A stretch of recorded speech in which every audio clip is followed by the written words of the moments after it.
Bienvenidos al estudio de la Palabra de Dios. Mi nombre es Carlos Alberto Rivera y trabajo para Cristo en la obra misionera bautista bíblica Fe Verdadera de la ciudad de Guatemala, en Centroamérica. En el presente estudio estaremos examinando lo que dice la Palabra de Dios de sí misma y analizaremos los conceptos y definiciones que los hombres le han dado para confrontarlos con la verdad de la palabra escrita de Dios. En todo nuestro estudio estaremos utilizando la versión antigua de Valera 1602 purificada, que es la mejor traducción de la Biblia al castellano en el tiempo presente. Si usted necesita mayor información de cómo obtener una copia de la antigua Biblia de Valera 1602 purificada, por favor escriba al correo electrónico que estamos presentando ahora mismo en la pantalla. Hay dos versículos bíblicos que queremos enfatizar en este estudio, los cuales nos hablan primero de la eternidad de la palabra de Dios y el poder de Dios para preservar sus palabras, y el segundo que nos hablará de cuál es el propósito por el cual fue escrita la Biblia. El primer pasaje se halla en el Salmo capítulo 12, versículos 6 y 7, y dice así, permítame leerlo. Las palabras del Señor, palabras puras, plata refinada en horno de tierra, purificada 7 veces. Tú, oh Señor, las guardarás, las preservarás por siempre de aquesta generación. En este pasaje se nos presentan las siguientes verdades, que las palabras de Dios son puras como plata refinada en horno de tierra. Usted sabe que la plata es un metal precioso, y cuando es encontrado en minas en el interior de la tierra, es extraída por los mineros y llevada al crisol, que es un horno en el cual se calienta a temperaturas extremas para purificar la plata de cualquier escoria y dejarla reluciente. Así es la palabra de Dios, que se mete en horno de tierra y se purifica 7 veces. El 7 es el número de la perfección. Quiere decir que las palabras de Dios son perfectamente puras. Y el siguiente versículo nos habla del poder de Dios para preservar su palabra y guardarlas de aquella generación que quiere corromperlas. Preservación significa guardar anticipadamente una cosa. El siguiente pasaje lo hallamos en el Evangelio de Juan, capítulo 20, versículos 30 y 31. Dice así, y también muchas otras señales, por cierto, hizo Jesús en presencia de sus discípulos, las cuales no están escritas en este libro. Estas empero están escritas, para que creáis que Jesús es el Cristo, el Hijo de Dios, y para que creyendo tengáis vida en su nombre. Nos muestra este pasaje que Jesús hizo muchas señales que no fueron escritas en la Biblia, pero que las cosas que sí están escritas en la Biblia tienen un propósito, que nosotros creamos que Jesús, el Hijo de Dios, es el Cristo, el único Salvador, y para que creyendo en el Señor Jesús nosotros tengamos vida eterna en su nombre. Hay algunas preguntas que vale la pena contestar. La primera dice, ¿qué es la Biblia? ¿Por qué se llama Biblia? La palabra Biblia viene del griego biblos, que significa colección de libros. La Biblia entonces es la colección de 66 libros que tienen la palabra de Dios por escrito, y que nos han sido dados para que nosotros tengamos fe en Dios. Sin la Biblia no podríamos conocer con exactitud los atributos de Dios, de su persona, cuál es su voluntad y qué es lo que nosotros debemos hacer para vivir según la voluntad de Dios. No podemos depender de una imaginación, de un sueño, de una visión o de cualquier clase de experiencia mística para decir que ahí fuimos alcanzados por la palabra de Dios. Necesitamos tener consignado por escrito qué es lo que Dios ha designado para nosotros. Tenemos que decir que la Biblia es mucho más que un simple libro de narraciones e historias y buenos consejos morales. El día de hoy circulan diferentes opiniones acerca de lo que es la Biblia. Unos opinan que la Biblia es la colección de leyendas y tradiciones del pueblo judío.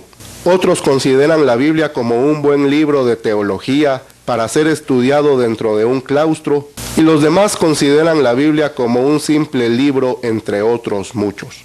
Pero en este estudio demostraremos que la Biblia es la pura y perfecta palabra de Dios, que nos ha sido dada con el propósito de darnos la luz y el verdadero conocimiento, el cual nos conducirá a creer en Jesús el Señor para tener vida eterna.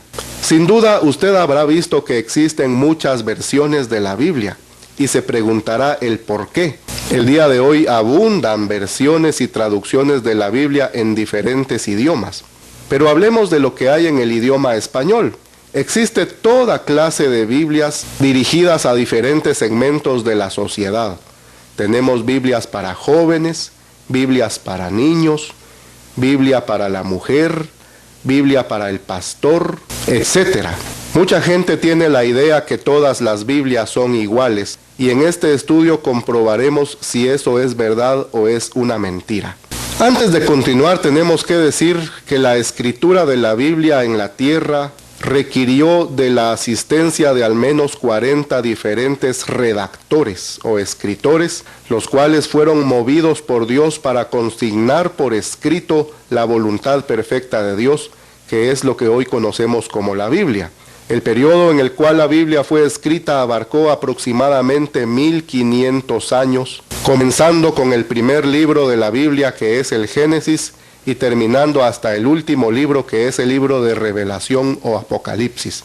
Pero nos preguntamos, ¿por qué se necesitó de un periodo tan largo de tiempo para escribir la Biblia?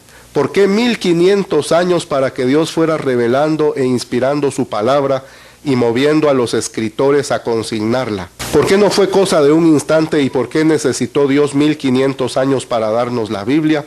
1500 años, 15 siglos. Para el hombre 1500 años es un periodo demasiado largo. Pero hallemos una explicación de por qué 1500 años realmente no fueron para Dios más que un día y medio. Quiero leer lo que está escrito en la segunda de Pedro capítulo 3 versículo 8. Mas amados, no ignoréis esta una cosa, que un día delante del Señor es como 1000 años, y 1000 años como un día. Si para Dios 1000 años es como un día, tenemos que pensar entonces que 1500 años es el equivalente a un día y medio. Un día y medio tardó Dios en inspirar y promover la escritura de su palabra. Esto es un misterio, por cierto, que nosotros quizá no lo podremos explicar ni entender aquí en la tierra. Tenemos que entender lo que está escrito en Deuteronomio 29:29.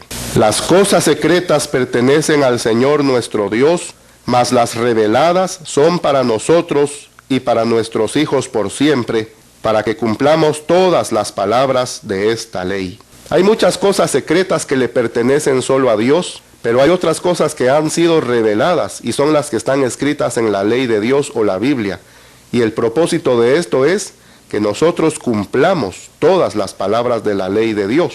En este estudio también será respondida la cuestión de si toda la Biblia es plenamente la palabra de Dios o hay pasajes en los cuales se puede decir que es de autoría humana. Pero antes de esto, veamos cómo la Biblia misma se describe. Hay diferentes nombres para la Biblia. Voy a leer lo que está escrito en el Salmo 19, versículos 7 al 11. La ley del Señor es perfecta, que convierte el alma. El testimonio del Señor fiel, que hace sabio al simple. Los preceptos del Señor son rectos, que alegran el corazón. El mandamiento del Señor puro, que alumbra los ojos. El temor del Señor limpio, que permanece por siempre. Los juicios del Señor son verdad, todos justos. Deseables son más que el oro, y más que mucho oro afinado, y dulces más que miel, y que la que destila del panal. Tu siervo es además amonestado con ellos. En guardarlos hay grande galardón. Aquí podemos darnos cuenta que la Biblia utiliza diferentes nombres para describirse. Dice la ley del Señor. También es conocida como el testimonio del Señor. En el versículo 8 dice los preceptos del Señor. En el versículo 9 dice el temor del Señor. También le llama el mandamiento del Señor. Los juicios del Señor. Diferentes nombres para un mismo libro, dados por la misma palabra de Dios. A través de toda la Escritura entonces hallaremos que estos nombres son utilizados invariablemente para definir qué es la Biblia. Podemos concluir con esto diciendo entonces que la Biblia no es simplemente un libro de mitos y leyendas o tradiciones orales consignadas por escrito. Si eso fuera cierto, entonces la Biblia no sería la palabra de Dios, sino un pensamiento humano, poético, que quizá tendría valor literario, pero no podría señalarnos el camino de la salvación y de la vida eterna. ¿Quién estará interesado realmente en que el hombre crea que la Biblia es un libro simple entre otros? Una joya literaria, pero nada más. Definitivamente, el enemigo de Dios, Satanás, es el que está detrás de todas esas ideas y conceptos modernos acerca de lo que es la Biblia, porque la misma palabra de Dios enseña que el diablo cegó la mente de los incrédulos para que no les resplandezca la luz del glorioso evangelio de Cristo, el cual es la imagen de Dios. Satanás, el enemigo de Dios, tiene un propósito: entorpecer la luz. Ellos son del reino de las tinieblas y quieren apagar la luz. Así lo dice el Evangelio de Juan 1:5. La luz en las tinieblas resplandece, mas las tinieblas no la comprendieron.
La Escritura designa diferentes formas en que puede ser aplicada.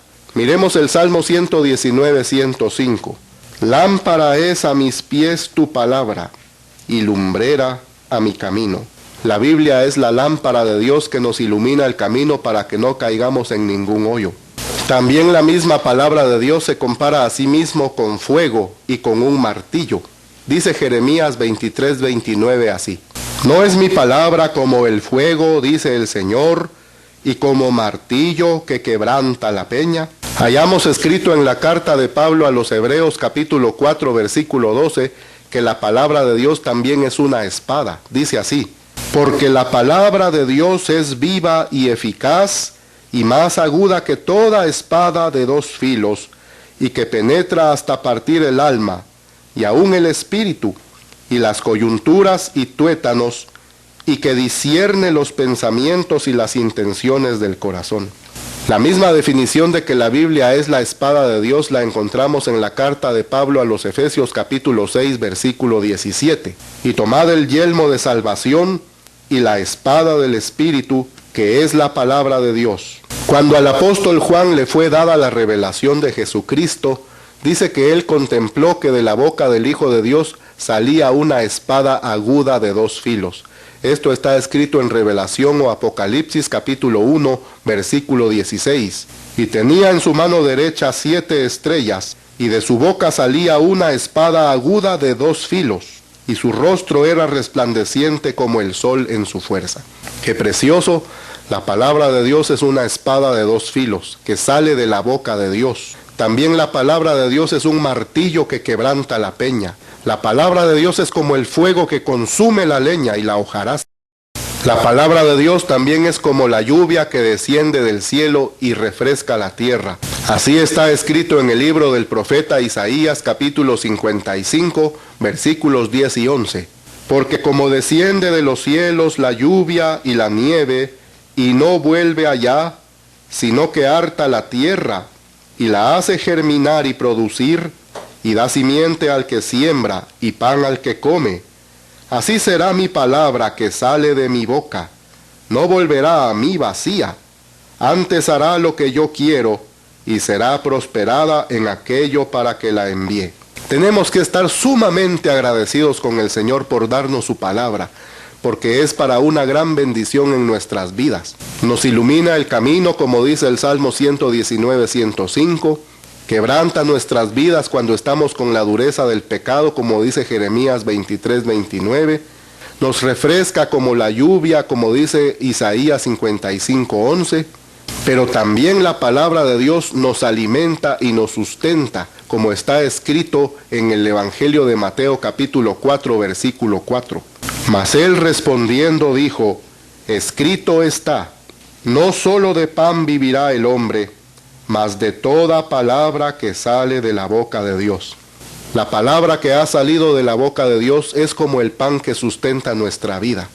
Pero aún más allá, la palabra de Dios es comparada con leche que nutre nuestras vidas espirituales. Veamos lo que dice Primera de Pedro capítulo 2, versículo 2. Como niños recién nacidos, desead ardientemente la leche no adulterada de la palabra, para que por ella crezcáis. Es pan, es leche, es un martillo, es un fuego, es como la lluvia, es como una espada, es como una lámpara que nos alumbra el camino. Pero también la palabra de Dios es el agua de vida que sacia nuestra sed. Dice así el Evangelio de Juan capítulo 4, versículo 13. Respondió Jesús y le dijo, cualquiera que bebiere de esta agua, volverá a tener sed. Mas el que bebiere del agua que yo le daré, por siempre no tendrá sed. Mas el agua que yo le daré, será en él fuente de agua que salte para vida eterna. Con razón el Señor nos ofrece esta agua que sacia nuestra sed y la ofrece gratuitamente. Dice el libro de Revelación capítulo 22 versículo 17. Y el que tiene sed venga, y el que quiere tome del agua de la vida gratuitamente. Asimismo dice el Señor en Isaías 55:1. A todos los sedientos, venid a las aguas, y los que no tienen dinero, venid, comprad y comed. Venid, comprad sin dinero y sin precio, vino y leche. Dios nos ha ofrecido su palabra en forma gratuita. ¡Qué bendición! ¡Qué privilegio! Gocémonos y alegrémonos porque Dios nos da de esa agua sin necesidad de hacer buenas obras, sin necesidad de pagar con penitencias, sin necesidad de guardar sacramentos ni hacer costosos sacrificios personales. Solamente tenemos que tener fe en Él. Fe y confianza absoluta en que sus promesas son ciertas. Cuando escuchemos la palabra de Dios, mezclemos fe en lo que se nos está enseñando. Dice Hebreos 4:2, porque también a nosotros nos ha sido predicado el Evangelio como a ellos, mas la palabra predicada no les aprovechó a ellos, no siendo mezclada con fe en aquellos que la oyeron. Puedo decir que muchas personas han leído la Biblia de pasta a pasta, quizá hasta la han memorizado, quizá hasta la han compartido con otros, pero el ingrediente esencial que es la fe, ellos no la han tenido. Y por eso no les ha aprovechado ni la lectura ni el estudio de la Biblia. Usted y yo necesitamos sacarle provecho a la Biblia y el ingrediente principal es la fe en el Señor. Leamos la Biblia, estudiemos la Escritura, pero sobre todo tengamos fe dentro de nuestro corazón que Dios nos está hablando. No son palabras de hombre, no es el resultado del estudio de la teología. No es tampoco las experiencias humanas, no son mitos, leyendas y tradiciones consignadas por escrito.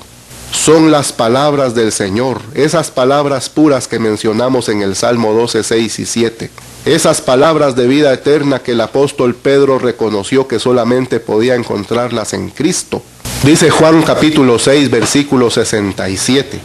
Dijo pues Jesús a los 12, ¿queréis vosotros iros también? Respondióle entonces Simón Pedro, Señor, ¿a quién iremos? Tú tienes las palabras de vida eterna. A Dios le ha placido darnos sus palabras para que conozcamos su voluntad, su persona y todos sus atributos. Pero ¿cómo podría el hombre alcanzar estas palabras si no fuera que Dios mismo se las ha dado? Es una tarea imposible que el hombre encuentre las palabras de Dios por sí mismo. Dice el libro de Deuteronomio capítulo 30, versículo 11.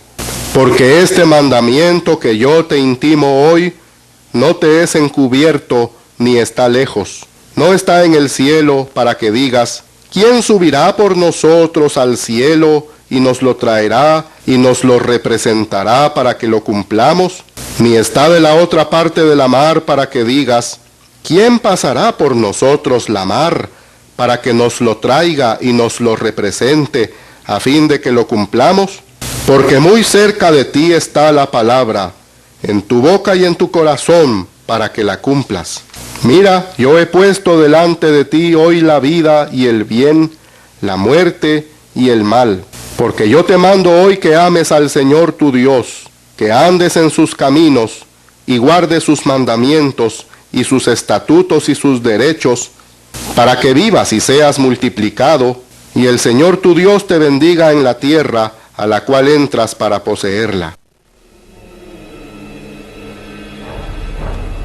La revelación de la palabra de Dios.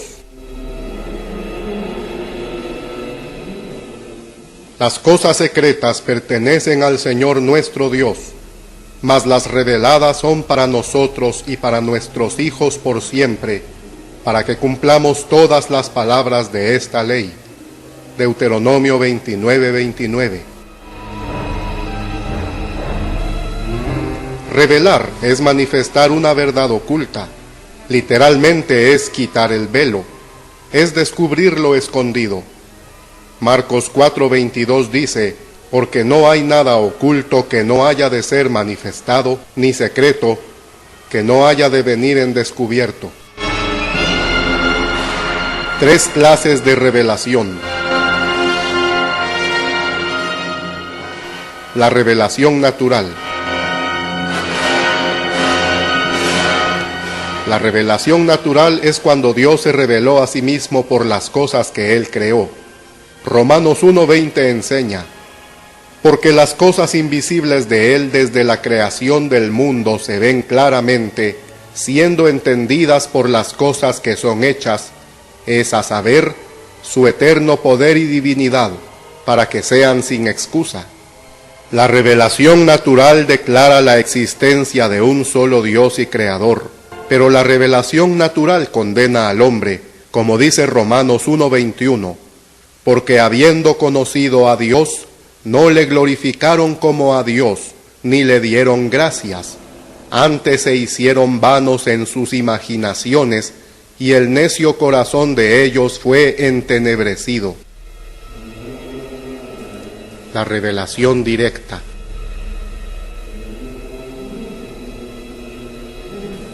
En la antigüedad Dios reveló su palabra con su propia voz. También habló por sueños y por visiones. La más hermosa revelación directa de Dios es cuando Él habla a los hombres por medio de las santas Escrituras. La revelación personal. Esta fue realizada cuando Dios mismo se encarnó al nacer de una virgen, conservando toda la plenitud de su divinidad. Juan 1:14 declara, y la palabra fue hecha carne y habitó entre nosotros.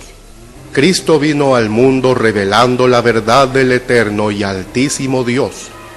Él dijo que al Padre agradó revelar a los niños la sabiduría de lo alto y la escondió de los sabios y prudentes de este mundo. Hasta ahora hemos aprendido que la palabra de Dios tiene varias comparaciones. Hemos visto que es como el martillo que quebranta la peña, como el fuego que consume la leña y la hojarasca. También la palabra de Dios es la lámpara a nuestros pies que ilumina nuestro camino para que no caigamos en un hoyo. Pero también hemos visto que la palabra de Dios es más dulce que la miel y más preciosa que el oro afinado. Muchos de los profetas en la palabra de Dios compararon la palabra de Dios con esa miel dulce, preciosa, satisfactoria para sus almas. Uno de ellos fue Jeremías. Quiero que leamos ahora el libro de Jeremías. Está escrito así en el capítulo 15, versículo 16. Halláronse tus palabras y yo las comí, y tu palabra me fue por gozo y por alegría de mi corazón, porque tu nombre se invocó sobre mí, oh Señor Dios de los ejércitos. Jeremías entendió que la palabra de Dios era para ingerirla y después digerirla. Cuando la palabra de Dios entró dentro del corazón de Jeremías, el resultado fue que él tuvo gozo y alegría en su corazón. ¿Qué otra cosa o qué otro efecto podría tener entonces para nosotros sino lo mismo? Tener gozo y alegría en nuestro corazón cuando dejemos que la palabra de Dios sea ingerida por nuestra alma y satisfaga esa hambre, esa necesidad de pan espiritual. En la palabra de Dios hay otros ejemplos de profetas y siervos de Dios que ingirieron su palabra. Hayamos escrito en el libro de Ezequiel capítulo 2, versículo 8, lo que dice así: Mas tú, hijo del hombre, oye lo que yo te hablo, no seas tú rebelde como la casa rebelde. Abre tu boca y come lo que yo te doy.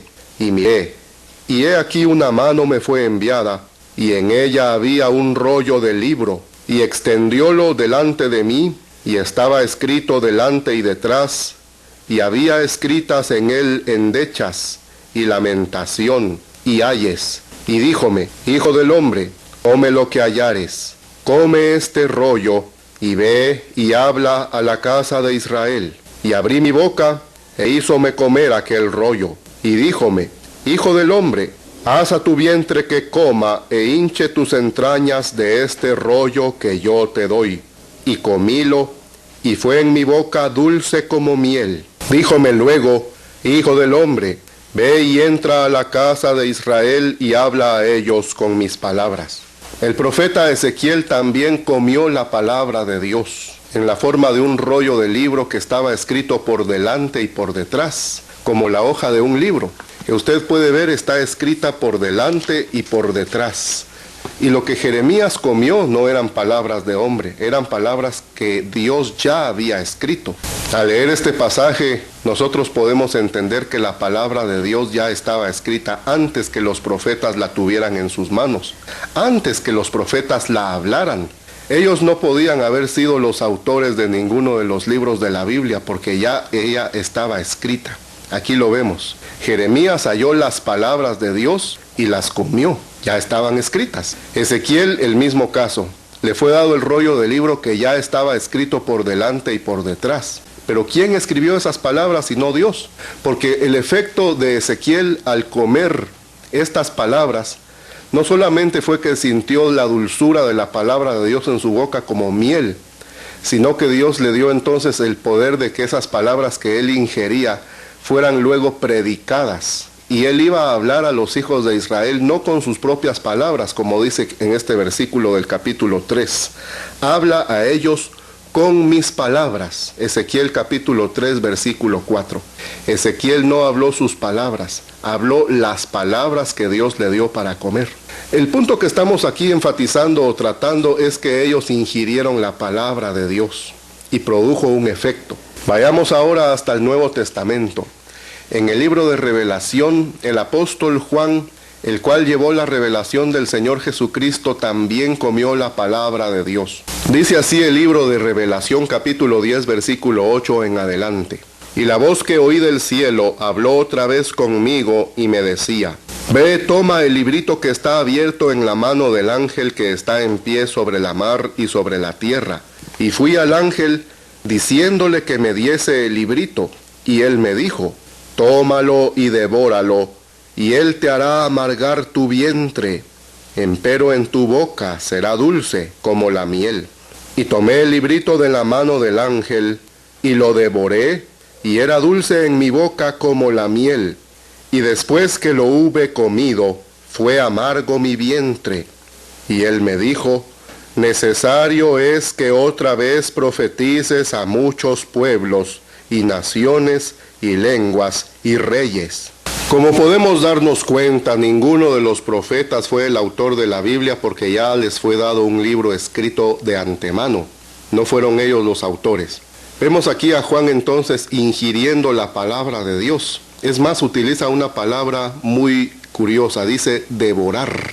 ¿Será que nosotros también devoramos la palabra de Dios? Sentimos esa hambre por la Escritura. Tenemos esa necesidad interior. Claro que la tenemos, pero ¿le hacemos caso? ¿O preferimos darle a nuestra alma cualquier otra comida, aunque no sea alimento? Porque esto es cierto también en cuanto a los alimentos y la comida material. Hay muchas cosas que no alimentan, tienen un sabor muy especial, dulces, golosinas, y todo ello puede en un momento de hambre ser ingerido y satisfacer por un momento el hambre, pero no nutre, no alimenta. Al contrario, el efecto en vez de alimentar es que causa engordamiento, sobrepeso, desnutrición, y aunque la persona aparenta tener salud, realmente está desnutrida. En cuanto a lo espiritual, sucede lo mismo. Usted puede sentir la necesidad de la palabra de Dios, pero en vez de comer este pan espiritual, usted llena su alma con entretenimientos, películas, parques de diversiones, deportes, música, etc. Usted va a sentir un poco de satisfacción, pero no estará recibiendo alimento espiritual. Le invitamos a que coma del pan de la palabra de Dios, porque el Señor lo dijo claramente, que no con pan solo vivirá el hombre, mas con toda palabra que sale de la boca de Dios. Estas palabras están en nuestras manos, a nuestra disposición, a nuestro alcance. Recordemos lo que ya leímos en Deuteronomio, donde Dios le dice a la gente, cerca de ti está la palabra. De hecho, este pasaje es repetido en el Nuevo Testamento. Vayamos a la carta de Pablo a los Romanos en el capítulo 10, versículo 6. Mas la justicia que es por la fe dice así, no digas en tu corazón, ¿quién subirá al cielo? Esto es para traer abajo a Cristo. ¿O quién descenderá al abismo? Esto es para volver a traer a Cristo de los muertos. Mas, ¿qué dice? Cercana te está la palabra, en tu boca y en tu corazón. Debemos alabar a Dios porque sus palabras están con nosotros y no están lejos. No necesitamos hacer excavaciones arqueológicas para encontrar la palabra de Dios. No necesitamos tomar naves espaciales y buscarla en algún punto del espacio. Tampoco necesitamos ir a consultar a agoreros o adivinos. La palabra de Dios ya nos ha sido dada en la Biblia, en la Escritura. Solamente se necesita propósito de corazón y entendimiento de que hay una necesidad grande en nosotros de que esa palabra entre y sea ingerida. Recordemos también que el Señor dijo que su palabra es como el agua que satisfará nuestra sed. Cuando Él habló con la mujer samaritana en Juan capítulo 4, ella estaba un poco intrigada de cómo Él podía tener agua viva sin cavar un pozo, y Jesús le dijo que el que bebiere de esta agua volverá a tener sed, mas el que bebiere del agua que yo le daré no tendrá sed por siempre, no volverá a tener sed jamás. Mas el que bebiere del agua que yo le daré, será en él una fuente de agua que salte para vida eterna. Quiere decir que cuando nosotros tomamos la palabra de Dios y bebemos de ella, no necesitamos otra agua para satisfacer nuestra sed interior. Ya no necesitamos recurrir a los hombres en busca de consejo. Ya no hace falta buscar libros de filosofía. Ya no hace falta encontrar las experiencias y las alucinaciones y las emociones. La palabra de Dios satisface nuestra sed interior. Por eso el Señor en muchos pasajes invita a que nosotros bebamos de esa agua. Y nadie echa vino nuevo en odres viejos, de otra manera el vino nuevo romperá los odres, y el vino se derramará, y los odres se perderán, mas el vino nuevo en odres nuevos se ha de echar, y lo uno y lo otro se conserva.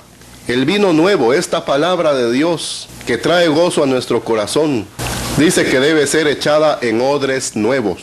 Un odre es algo como un envase hecho de cuero, en el cual se ponía vino para conservarlo. Pero debido al paso del tiempo, los odres se desgastaban, y si echaban vino nuevo, la pura esencia del vino, este vino rompía esos odres viejos y desgastados. Aquí entendemos entonces que nuestra vida debe ser una vida nueva para poder conservar bien ese vino nuevo. Si usted no ha nacido otra vez, por mucho que beba de este vino, no podrá encontrarle sentido, ni significado, ni mucho menos edificación. Su vida prácticamente se romperá en incredulidad, en pesimismo y en negatividad, como ya le ha sucedido a muchas personas. Por eso le invitamos a que venga al Señor Jesús y le pida que Él le haga nacer otra vez, para que su palabra entonces no se pierda, sino que se conserve dentro de usted. Personalmente yo les recomiendo la antigua Biblia de Valera 1602 purificada, porque la he estudiado a profundidad y la he comparado con otras versiones modernistas de la palabra de Dios en español. Esta Biblia es la palabra de Dios pura y perfecta para el pueblo hispano, la antigua Biblia de Valera 1602 purificada.